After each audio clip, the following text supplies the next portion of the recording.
Folks, this is one of those moments that can change the Middle East overnight. Right now, tensions between the United States, Israel, and Iran are at a level we have not seen in decades. And according to multiple regional reports and intelligence chatter, senior Iranian leadership compounds were directly targeted in coordinated strikes linked to Washington and Jerusalem. And here's what makes this different. This is not a proxy fight anymore. This is not shadow warfare. This is direct. Names at the very top of the Iranian regime, including associates close to Ali Khamenei, are reportedly in the blast zone. And while the smoke is still rising, one person is already at the center of it all, one person calling the shots, one person who intelligence officials say approved the pressure campaign: Donald Trump. Because whether this escalates into full-scale war or stops tomorrow, this crisis now has his fingerprints all over it. And the world is watching what he does next. Now here's the part most people in Washington already understand, but cable news rarely explains clearly. Even if senior leadership is taken out, even if compounds are flattened, even if figures close to Ali Khamenei are eliminated, the Iranian system does not just collapse. This isn't a one-man government. It's a machine, a structure, a succession plan that has been rehearsed for years. Inside Iran, the clerical establishment, the security services, and the Islamic Revolutionary Guard Corps already have replacements lined up. If one leader falls, another steps in within hours, sometimes minutes. In some cases, even harder line, even more aggressive, which means something very simple. Decapitation does not mean victory. It can mean retaliation. And while Americans were waking up this morning, reports were already surfacing of missiles mobilizing, drones launching, and regional bases going on high alert from the Gulf to the Mediterranean. So the question is not, did the strike work? The question is bigger. Did Donald Trump just trigger something that cannot be controlled? Because history tells us once this region ignites, it does not cool down quietly. And now, folks, this is where the situation stops looking like a limited operation and starts looking like a regional firestorm. Because within hours of those strikes, the retaliation cycle appears to have begun. Air defenses lighting up, sirens screaming, cities going dark. In Tel Aviv, residents were rushed into shelters as incoming projectiles were detected overhead. Israel's missile defense systems were activated, interceptions visible in the night sky, flashes, smoke trails, explosions above the skyline. But officials admit not everything gets stopped. Some get through. At the same time, alerts were spreading across the Gulf. In Bahrain, home to the United States Navy Fifth Fleet, security levels were raised as drones and missile threats were tracked moving across the region. Over in Dubai and Abu Dhabi, airports and major infrastructure reportedly went into emergency posture. Flights delayed. Civilians evacuating terminals. Governments not taking any chances. And then there's the bigger concern, the one that hits every American wallet. The Strait of Hormuz. Oil tankers slowing down. Ships diverting. Captains hesitating to pass through one of the most critical energy choke points on Earth. Nearly a third of the world's seaborne oil moves through that narrow stretch of water. If that closes, even partially, gas prices don't just rise. They spike. Markets don't wobble. They panic. So what started as a targeted strike is now rippling outward, city by city, border by border. And every escalation leads back to the same question. Did Donald Trump fully calculate how fast this could spread? And as all of this unfolds, we're not just hearing reports. We're seeing images that make this feel a whole lot more real.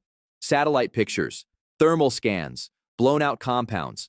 According to reporting from outlets like the New York Times and regional analysts, several high-value sites connected to Iran's senior leadership were directly hit.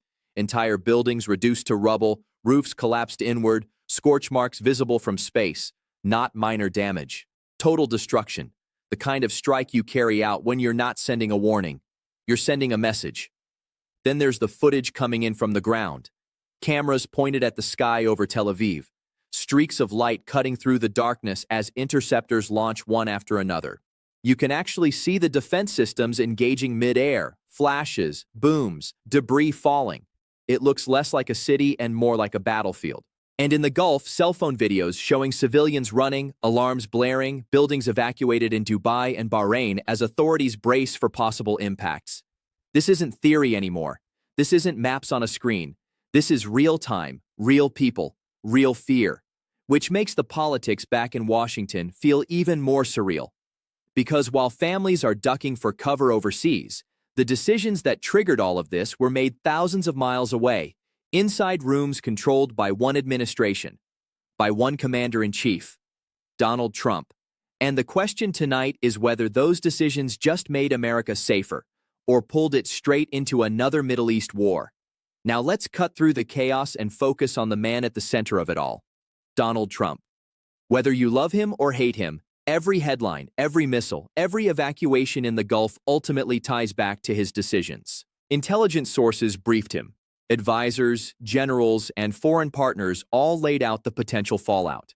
And from what insiders are telling reporters, he weighed the risks, then approved the operation anyway. That's the kind of choice that defines a presidency. And as he speaks publicly, he mixes calculation with bravado. In recent interviews, he's been clear. The strikes were designed to degrade leadership, send a message, and put Iran on notice. But as Trump himself hinted, the plan is not necessarily to stay engaged forever. There's a confidence there, a sense that he can escalate or de-escalate on his terms. Critics, of course, see it differently. Some say this is reckless. Others warn it may have triggered retaliation faster than anticipated. And the Iranian succession plan? That doesn't disappear overnight. As analysts note, someone else steps in. Potentially harder line, more aggressive, more unpredictable. Yet Trump frames it as a controlled gamble. Every strike, every warning, every statement, he's signaling to the world that he is in charge, that he's calling the shots. And whether that's smart strategy or dangerous bravado, the truth is clear. The world is watching, and the next moves are entirely in his hands. Because at this moment, he isn't just the President of the United States. In the eyes of the region, he's the arbiter of escalation and the target of every decision's consequences. And now, folks, this is where the stakes start hitting home for ordinary people. While the headlines focus on leadership and strategy, the reality on the ground is terrifying. In Bahrain, drones were tracked flying over urban areas near the United States Navy Fifth Fleet. Sirens blared, streets emptied, and emergency crews rushed to potential impact sites. Families ran from buildings as smoke and dust filled the air. Over in Dubai, chaos unfolded at major airport terminals. Flights were halted, evacuation orders issued, and passengers scrambled for cover. Security forces moved rapidly to secure the area as news spread of potential incoming projectiles. Meanwhile, in Abu Dhabi, alarms forced office buildings and high-rises to empty in minutes. Local authorities coordinated emergency responses, but the fear was palpable.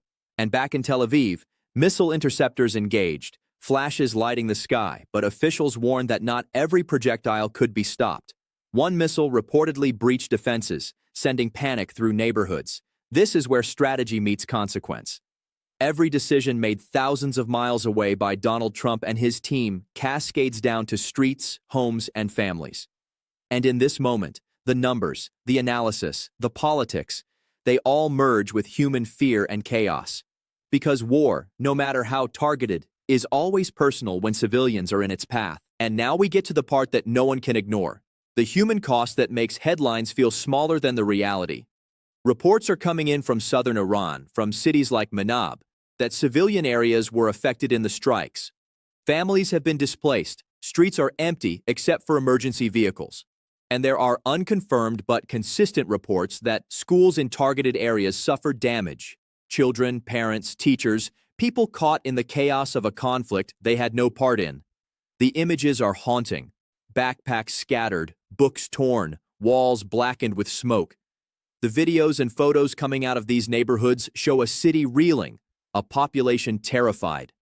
And while Donald Trump and his team are in command centers thousands of miles away, monitoring the outcomes and weighing the next steps, the consequences are immediate for ordinary people. This is the stark contrast of modern conflict. Decisions made at the highest levels ripple down to the streets, to the homes, and to the classrooms. The human reality cannot be ignored, and it will be part of the story the world remembers long after the headlines fade. Because while strategy and politics dominate the conversation, fear, grief, and survival are the voices that echo the loudest on the ground. Now let's take a step back and look at the bigger picture. The questions that go beyond missiles and retaliation.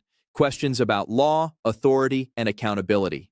Under the U.S. Constitution, The power to declare war rests with Congress. And yet here we are, with strikes executed in Iran that were approved by Donald Trump and his national security team without explicit congressional authorization. That raises serious legal and ethical questions. Critics argue this is a classic case of unilateral military action, a president exercising the power of the office in ways that could pull the nation into a full-scale conflict without legislative oversight. Supporters, on the other hand, see decisive action, leadership, and strategic necessity. And let's be honest, the stakes are enormous. Every missile launched, every strike executed, carries international consequences. Civilian areas impacted, regional alliances tested, energy markets destabilized, and the U.S. posture in the Middle East recalibrated. So the discussion isn't just about military success, it's about legality, constitutional limits, and responsibility. And in that conversation, the central figure is the same person who made these choices: Donald Trump. Because at the end of the day, when decisions of war are made, authority and accountability are inseparable from the action itself. And here's where the consequences start hitting wallets, markets, and economies far beyond the Middle East. The Strait of Hormuz is one of the most critical maritime choke points in the world. Roughly 20 to 30% of global seaborne oil passes through that narrow stretch, along with a significant portion of liquefied natural gas. Reports from shipping trackers and open-source intelligence indicate that dozens of tankers are slowing down, idling, or diverting to safer ports in Qatar and the UAE. Some vessels are even turning around before reaching the strait's apex. Even without a full closure, partial disruption sends immediate shockwaves through global energy markets. Prices spike, investors react, and economies that rely on stable oil supply start calculating potential ripple effects. And again, it all traces back to the decisions made by Donald Trump. Every escalation, every strike, every warning he approves has a direct line to global financial stability. Because while missiles and drones make headlines, the real-world impact on energy, trade, and the economy is often just as urgent and just as unavoidable. So here's where we stand, folks. Decisions made by Donald Trump have set off a chain reaction, from leadership strikes in Iran to missiles over Tel Aviv, drones over the Gulf, and ships diverting from the Strait of Hormuz. The human, political, and economic consequences are unfolding in real time. If you want to stay plugged in on every development, every analysis, and every ripple of this story, hit subscribe, turn on notifications, and join the conversation. Because this is far from over, and the next moves are critical.